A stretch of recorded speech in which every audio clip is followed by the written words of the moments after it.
Yeah. So the answer is la.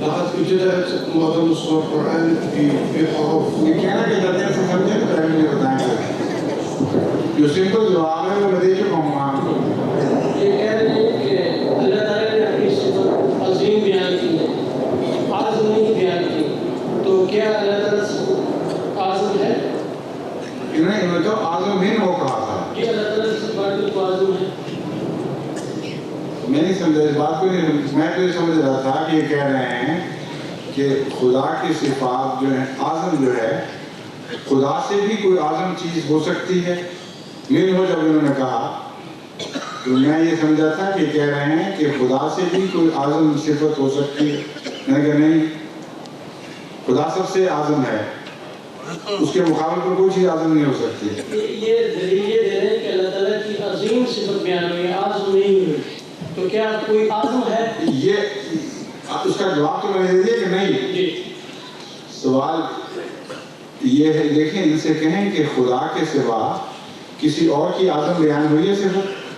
يقول هل بين الله تعالى صفة أعظم لأي أحد آخر سواه؟ لا، فطبعا ليس هناك أحد أعظم منه. هذا هو الجواب. ویسے بات ان کی معقول، میں ان کو کہہ دیں ان کا سوال گہرا ہے اور معلوم ہوتا ہے انہوں نے غور کیا. اب جب میں بات سمجھا ہوں جو آپ نے بیان کی ہے، سوال کی اصل میں یہ بات جو انہوں نے جس طرح سوال کیا وہ طرز غلط ہے کہ کیا خدا سے بڑا کوئی اور ہے اس لیے خدا کو اعظم نہیں کہا گیا. یہ بات درست نہیں ہے، سوال کی طرز غلط ہے. یہ سوال ہونا چاہیے کہ کیا حکمت ہے کہ اللہ تعالیٰ کو عظیم بیان فرمایا گیا ہے، اعظم بیان نہیں کیا گیا. يقول حضرته أن سؤالك صحيح ولكنك طرحته بطريقة خاطئة. كان عليك أن تقول أن الله تعالى ذكر صفته عظيم، ولكن لما لم يذكر صفته عظيم؟ قرآن کریم میں جتنی خدا کی صفات ہیں ان میں اکثر کے لیے افعل و تفضیل استعمال نہیں ہوئی، صرف اعظم کی بحث نہیں ہے. بتائیں گے. كل الصفات التي وردت لله تعالى في القرآن الكريم لم تأتي بصيغة أفعل التي هي التفضيل، وإنما جاءت بصيغة فعيل التي هي صفة مشبهة. اس کی جہاں جہاں جن آیات میں یہ ذکر ہے اس موقع اور محل کے مطابق اس کی تفسیر کی ضرورت ہے، کیوں ایسا کیا گیا ہے. دراصل قرآن کریم نے اکبر بیان کیا ہے اللہ کو، اور اکبر کے تابع ہے اعظم. نماز کا آغاز اللہ اکبر سے ہوتا ہے، ہر حرکت پر اکبر کہا جاتا ہے. تو عربی نقطۂ نگاہ سے اگر دیکھا جائے تو عظیم اور کبیر بظاہر ہم معنی ہیں، لیکن کبیر کا جو اکبر ہے اس میں تمام دوسری صفات آ جاتی ہیں. اس لیے میرے نزدیک ہر صفت کا افعل و تفضیل بیان کرنا ضروری نہیں تھا، کیونکہ اکبر کے اوپر غیر معمولی زور دے دیا گیا، اور اکبر کا لفظ ہر صفت سے تعلق رکھتا ہے. اکبر و عظمت ہیں، اس لیے اعظم کہنے کی ضرورت نہیں. اکبر و علماً بھی کہہ سکتے ہیں. اس لیے ہر دوسری صفت کے ساتھ لفظ اکبر جب جڑتا ہے تو خدا کو ہر چیز پر سے بالا قرار دے دیتا ہے. دوسرا اعلیٰ کا لفظ ہے. دو طرح کی عظمتیں ہیں، ایک ہے حجم کی اور طاقت کی عظمت، ایک ہے رفتوں کی عظمت. تو جو رفتوں والی عظمتیں ہیں ان میں اعلیٰ کا لفظ ہر دوسری صفت پر حاوی ہو جاتا ہے. اس لیے جب تک یہ دو صفات قرآن کریم میں موجود ہیں اور بار بار مذکور ہیں، ہر صفت کے ساتھ افعل و تفضیل کا استعمال ضروری نہیں ہے. يقول حضرته أن الله تعالى لم يستخدم في كل مكان صيغة أفعل تفضيل صفاته، ذلك لأنه ذكر صفتين له بصيغة أفعل تفضيل وهو أكبر وأعلى. أكبر تعطي معنى أشد من أعظم، مثلا يمكن أن تقول هو أكبر عظمة وأكبر علما، فما دام الله تعالى قد استخدم هذه الصفة فهذه الصفة قد غطت كل الصفات الأخرى، كأنها أيضا تعني بأنها بصيغة التفضيل التي هي أفعل. ثم العظمة تكون أحيانا من جهة الكمية، فلذلك الله تعالى استخدم كلمة أكبر لصفاته، ولكن بعض الأحيان العظمة تكون بمعنى الرفعة، لذلك استخدم الله تعالى صفة له وهي أعلى التي تعني الرفع المنتهى. That is the reason جب ہم رکوع میں جاتے ہیں تو وہاں پہلے عظیم کا لفظ استعمال کیا ہے، اور جب ہم سجدے میں جاتے ہیں جو انتہائی تذلل کی حالت ہے وہاں اعلیٰ کا لفظ استعمال فرمایا گیا ہے. تو جو انتہائی عجز کی حالت ہے اس میں خدا کی بلندی رفعت اعلیٰ کے ساتھ بیان کر کے یہ مضمون بیان کر دیا گیا کہ ہر مضمون میں ہر چیز میں سب سے بلند تر ذات وہی ہے. اس کے بعد ہر تفصیل کے ساتھ ہر صفت کے بیان کی ضرورت ہی رہ جاتی. مثلا عندما نركع نقول سبحان ربي العظيم، ولكن عندما نسجد نقول سبحان ربي الأعلى، ليبين الله تعالى أن الإنسان عندما يخضع فيكون الله تعالى هو الأعلى، ليبين أنه أعلى من أي شيء. في سؤال ثاني، لقد ابتدأت سور القرآن بحروف ألف لام ميم ألف لام را، ما السر في ذلك؟ قرآن کریم نے بعض الفاظ استعمال کیے ہیں حروف کے طور پر، لیکن معنی الفاظ کے ہیں، اور اس میں بہت سی حکمتیں بیان ہوئی ہیں. یہ جو مقطعات کی حکمتیں ہیں ان پر مختلف علماء نے مختلف وقتوں میں بہت کچھ لکھا ہے.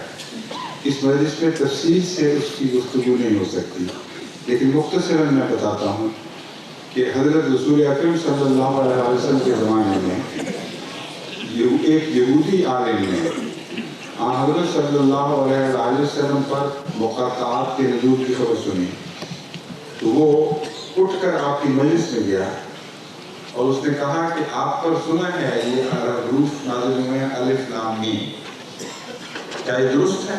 آپ نے فرمایا ہاں. اس نے کہا اس کا مطلب ہے الف کا 1 اور لام کے 30 اور میم کے 40 کلمن ابجد اول گتی کلمان، کاف کے 20 لام کے 30 میم کے 40. تو اس نے کہا اس کا مطلب ہے الف لام میم آپ کی ترقی صرف 71 سال رہے گی. لام کے 30 عدد بنتے ہیں، میم کے 40 بنتے ہیں اور الف کا 1. تو اس نے الف مقطعات کو عدد کے معنوں میں لیا. حضرت صلی اللہ علیہ وسلم نے اس کا انکار نہیں فرمایا، جس کا مطلب ہے کہ مقطعات میں ایک معنی مدتوں کا بھی ہے، بلکہ یہ جواب دیا کہ مجھ پر اور بھی وحی نازل ہوئی ہے اور وہ ہے الف لام میم را. تو را کے 200 ہیں، 200 ایڈ ہوئے، اس کے بعد تیسری وحی الف لام میم صاد را. تو جب یہ باتیں اس نے سنی تو اس نے کہا یہ معاملہ ہماری طاقت سے بڑھتا جا رہا ہے، اس لیے چھوڑ دو اس پہ. اس لیے ایک معنی جو حدیث سے ثابت ہے وہ عددی پیغامات ہیں.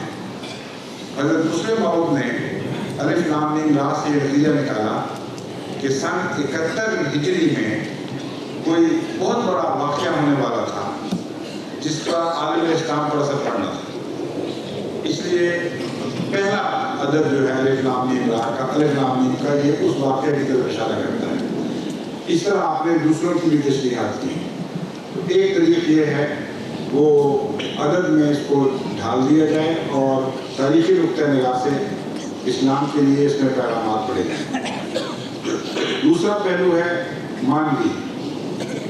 بہت سے فقہا مفسرین یہ سمجھتے ہیں کہ الف اللہ کی کا نشان ہے اور لام علم کا اور میم عالموں میں جو بیان کرنے والا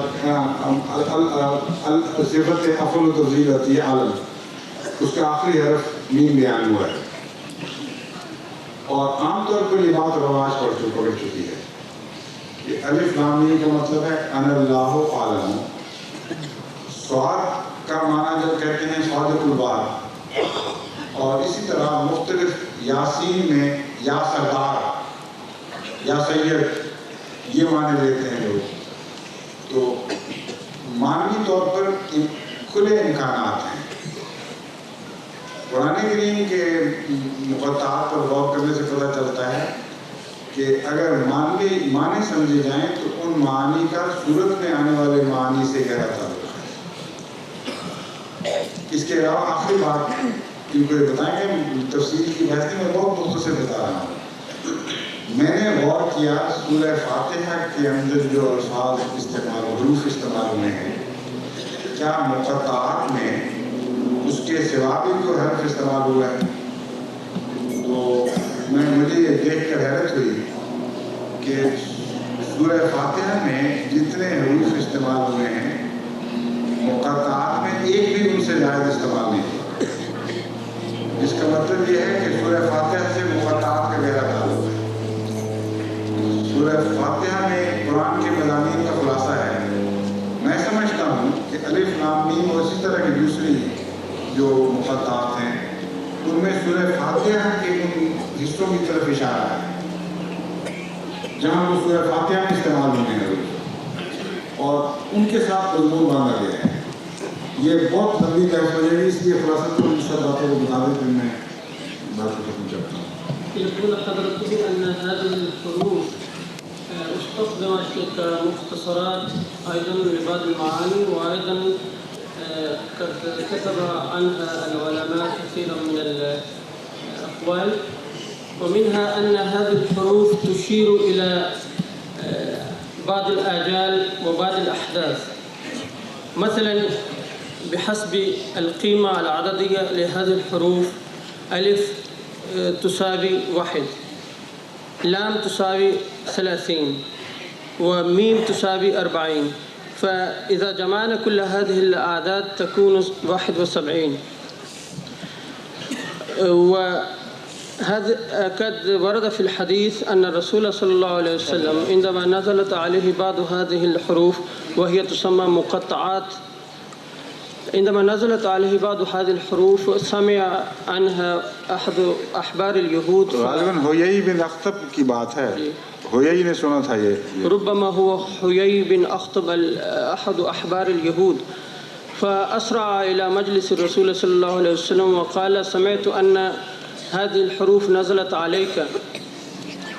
قال الرسول صلى الله عليه وسلم: نعم. فقال: معنى ذلك أن أجل أمتك هو 71 سنة وبعد ذلك ستنقرض أمتك. فلم ينكر الرسول صلى الله عليه وسلم قوله، وإنما زاد وقال: نعم وقد نزل علي غيرها. فقال: ما هي؟ فقال: ألف لام ميم را وألف لام ميم صاد. وكل هذه الحروف قد زادت في هذه الأعداد وصارت صار الرقم طويلا، فقال هذا الحبر اليهودي أن أمرك اشتبه علينا وفر من المجلس. ثم يقول حضرته أن هذه الحروف مختصرات لبعض المعاني. مثلا ألف لام ميم، ألف تساوي الله، أنا هي اختصار لأنا، ولام اختصار لله، وميم اختصار آدم. فالمعنى أن الله آدم. ثم ضرب حضرته مثالا آخر مثلا ياسين، معناه يا سيد، فهذا اختصار لكلمتين يا سيد. ثم يقول حضرته أن هناك بحسب التدبر في القرآن معنى آخر، وهو أنني تدبرت في سورة الفاتحة فوجدت أن هذه الحروف التي ذكرت في سورة الفاتحة أيضا ذكرت في هذه المقطعات، وكلما ذكرت في الفاتحة أحد هذه الحروف فهي تناسب هذه المعاني. فالحرف الذي يحتمل أحد هذه المعاني قد ذكر في سورة الفاتحة، وهذا الموضوع مذكور في ذلك المكان الذي يوجد في سورة الفاتحة.